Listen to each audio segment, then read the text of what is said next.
The biggest news is the arrival of Ferrari's first road-going V6 since the 246 GT Dino retired in 1974. And as the Dino never got to wear the Cavallino Rampante shield, that makes this the first V6-powered Ferrari street car. The new engine displaces 3.0 liters and uses two turbochargers set within the V of its widely spaced cylinder banks, which are 120 degrees apart. Each turbo boosts 3 cylinders. Their potency evinced by the engine's 654 HP output, which Ferrari claims is the highest per-liter figure of any production car currently on sale. Electric assistance comes from an advanced 164 HP axial flux motor that sits between the V6 and the 8-speed dual-clutch transmission.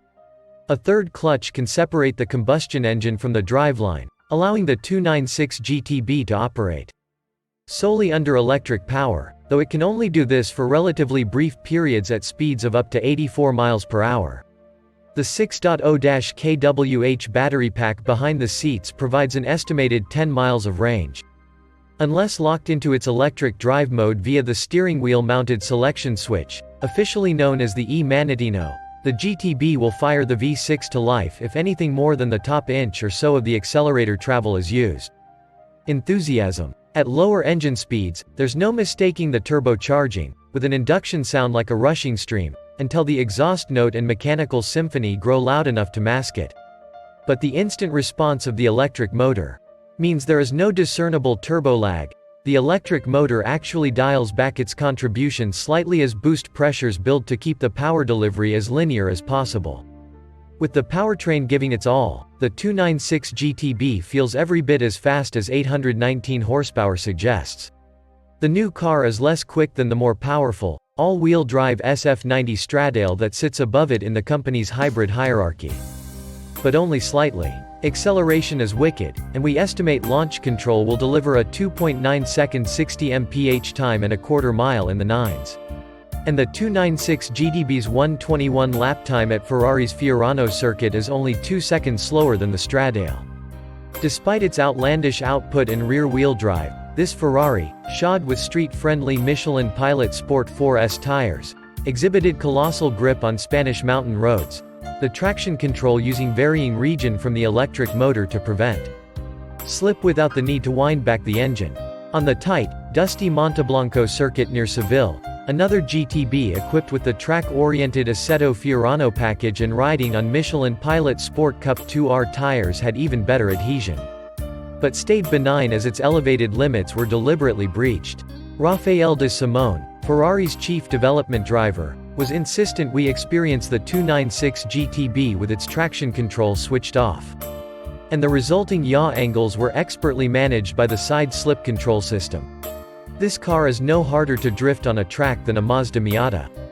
Even among the many other technical highlights, the GTB's steering and brakes stood out. The rack uses electric power assistance, yet it manages to deliver feedback that feels entirely natural and unfiltered, reporting accurately on everything from surface texture changes to slip angles under the hardest track use. The electrically boosted brakes have removed the direct hydraulic link between the pedal and the calipers that grip carbon ceramic discs. But the weighting and responses seem just as true. An active feature adds both the ability to pre-charge the system ahead of hard stops and to subtly clamp individual brakes to help shepherd the front end into corners. The presence of so much technology should probably make the 296 GTB feel lacking in emotional engagement, but the reality is anything but.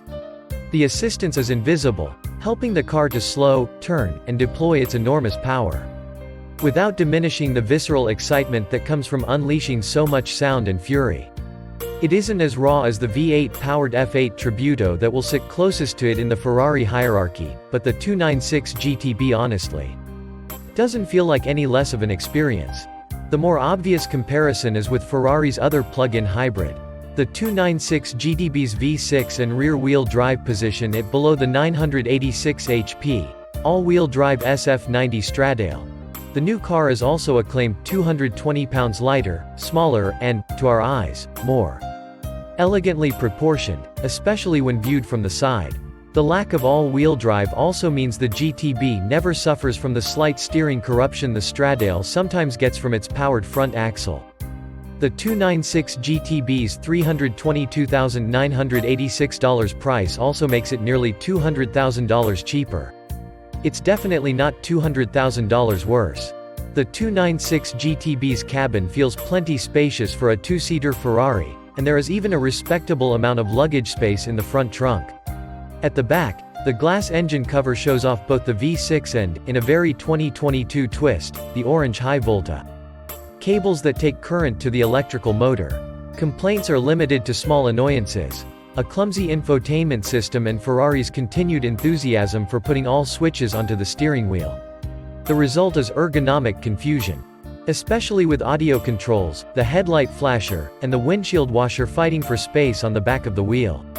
Usability would be improved by a couple of old-fashioned column stocks. The 296 GTB stands as proof that hybridization and increasing technology in ultra-performance machinery doesn't need to be feared.